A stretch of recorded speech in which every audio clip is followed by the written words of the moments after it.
দেখো না কে এসেছে, ড্যাড আমাকে বিয়ে দিয়ে দাও। কি বললে?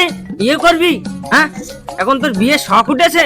হ্যাঁ, ইয়েস ইয়ো আমি বিয়ে করতে চাই। এই প্রথমে তুই তো এই ইয়ো ইয়ো ইয়ো ইয়ো এই করা বন্ধ কর। কি সব শিখে এসছে এদের থেকে, হারামির বাচ্চা সব কেউ করে। বিয়ে করবি, ঠিক আছে, বিয়ে দেওয়া হবে। তো আমি করতে পারি, কিন্তু আমার একটা শর্ত আছে। নির্লজ্জের আবার শর্ত থাকে? বল কি শর্ত? ইয়ো আমার কিন্তু 18 বছরের মেয়ে লাগবে। 18 বছরের মেয়ে লাগবে? 18 বছরের মেয়ে দরকার তোর? আর 18 বছরের মেয়ে যদি না পাই? 18 বছরের মেয়ে না পেলে দুটো 9 বছরের মেয়ে দিলে।